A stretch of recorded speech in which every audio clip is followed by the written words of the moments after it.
Hello students, आप लोगों का स्टडी पॉइंट 369 में बहुत ज़्यादा स्वागत है।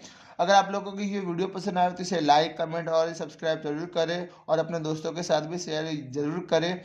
तो आपने आज सीखेंगे प्रश्न नंबर 3 की सारणी को देखिए तथा एक्स और वाई अनुक्रमानुपाती है कि नहीं है। इसकी जगह अपने लिख सकते सीधा समानुपात है या नहीं है, तो यह ज्ञात करने का है।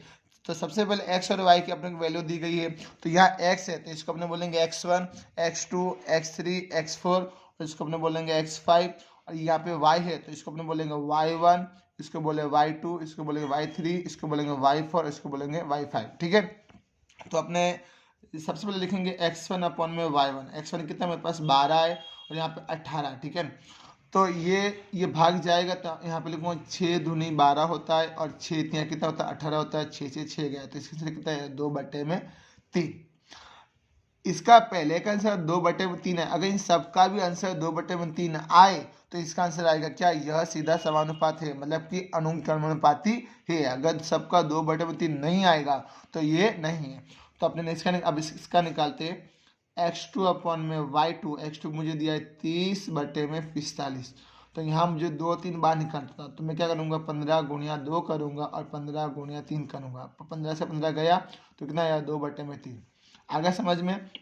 अब x3 अपॉन में y3, तो यहाँ पे आ जाएगा 36/54 आएगा। ठीक है, अब इसको हमने भाग देंगे तो 18 दूनी कितना हो जाएगा 36 होगा और 18 तिया कितना हो जाएगा 54 हो जाएगा। तो 18 से 18 गया तो कितना आएगा 2/3।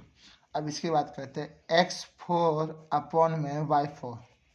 तो x4 कितना मेरे पास 40/60 है। तो मैं यहाँ करूँगा 20 गुणिया 2 40 और 20 गुणिया 3 कितना हो जाएगा 60। 20 से 20 गया तो कितना आया 2/3। अब इसका करते हैं x5 अपॉन में y5। x5 कितना मेरे पास 44 है, अपन में आ जाए 66। तो 22 गुणिया 2 करूँ तो हो जाएगा 44 और 22 गुणिया 3 करूँ तो 22 से 22 तो कितना आएगा 2/3।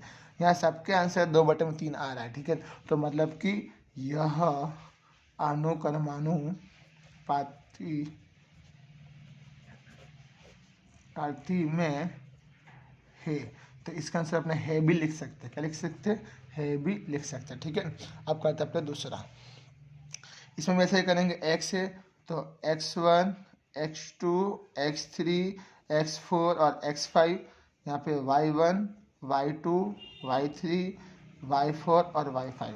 ठीक है, अब x1 अपॉन में y1। x1 कितना मेरे पास 20 है तो यहाँ पे कितना 50 है। ठीक है, तो मैं यहाँ लिखूँगा 10 गुणिया 2 और 10 गुणिया 5। 10 से 10 गया तो कितना बचेगा 2/5 आ गया।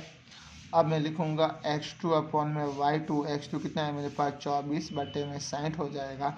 तो मैं यहाँ पे करूँगा 12 गुणिया 2 और यहाँ पे करूँगा 12 गुणिया 5। 12 से 12 गया तो कितना आएगा 2/5 आ जाएगा। अब बात करते हैं x3 अपॉन में y3।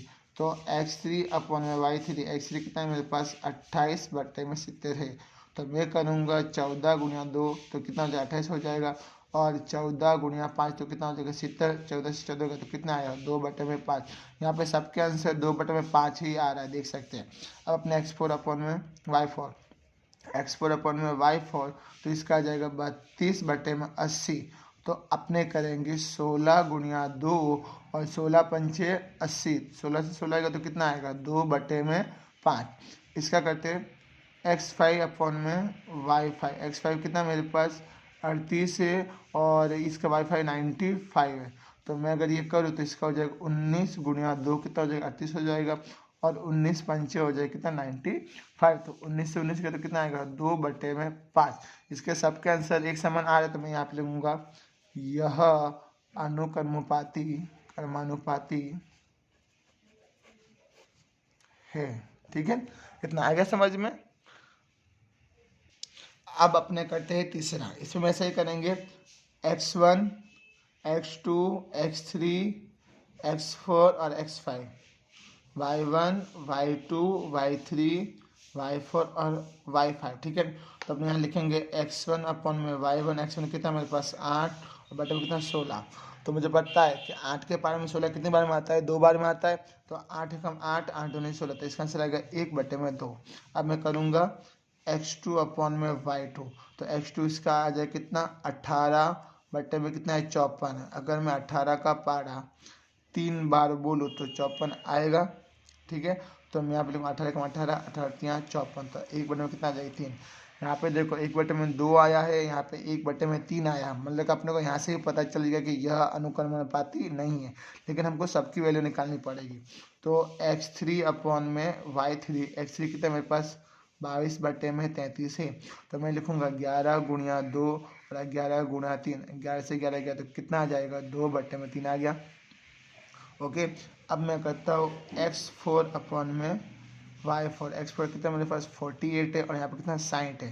तो अगर मैं 12 का पारा 4 बार बोलूँ तो 48 हो जाएगा, और 12 का पारा अगर 5 से बोलूँ तो भी 48 हो जाएगा। तो 12 से 12 गया तो कितना आएगा 4 बटे में 5 हो गया।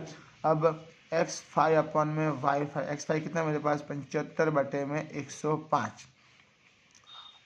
यहाँ पे देखो अगर मैं 5 का पारा बोलूँ तो अगर मैं 5 का पारा 15 बार बोलूँगा तो 75 आएगा, और यदि 5 का पारा मैं 21 बार बोलूँगा, कितनी बार 21 बार, तो भी आ जाएगा। ठीक है, तो 5 से 5 गया तो यहाँ पे भी कितना बचा 15 बचा है, तो ये भी 5 से भाग जाएगा, अगर ये 3 से भाग जाएगा। तो अगर मैं यहाँ पे लिखूँ तो 5 गुणिया 3 बटे में 7 गुणिया 3, तो 3 से 3 का तो कितना आएगा आंसर 5 बटे में 7 आ जाएगा। ठीक है, आया समझ में। तो यहाँ पे सबकी कीमत असमान है, यानी एक जैसी नहीं है, तो इसका आंसर क्या आएगा कि यह अनुक्रमानुपाती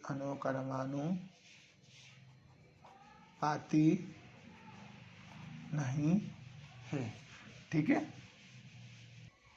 अब अपने करेंगे चौथा, इसमें भी ऐसे ही होगा। ठीक है, तो देखो ये हुआ x1, x2, x3, x4, x5, y1, y2, y3, y4 और y5।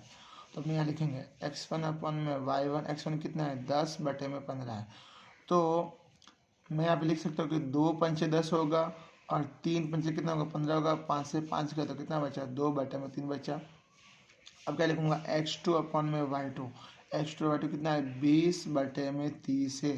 तो अगर मैं यहाँ पे 10 गुणिया 2 लिखूँ और 10 गुणिया 3 लिखूँ, 10 से 10 गया तो कितना आया 2 बटे में 3 आया। ठीक है, यहाँ तक तो आ रहा भाई कि दोनों समानुपात में है, सीधा समानुपात में। अब यहाँ पर कहते हैं x3 अपॉन में y3, तो x3 कितना है 40 बटे में 50 है। तो इसमें देख सकते 0 से 0 हो गया, या फिर ऐसा लिखूँ कि भाई 10 गुणिया 4, ऐसे लिखो तो और भी अच्छा रहेगा 10 गुणिया 5, 10 से 10 करो कितना आया 4 बटे में 5। यहाँ से ये अनुक्रमानुपाती नहीं है, बट हमको सबकी वैल्यू निकालनी पड़ेगी। तो x4 अपॉन में y4, x4 कितना है मेरे पास 60 बटे में 70 है, तो मैं लिखता हूँ 10 गुणिया 6 और 10 गुणिया 7, 10 से 10 करो कितना बचा 6 बटे में 7 आ जाएगा।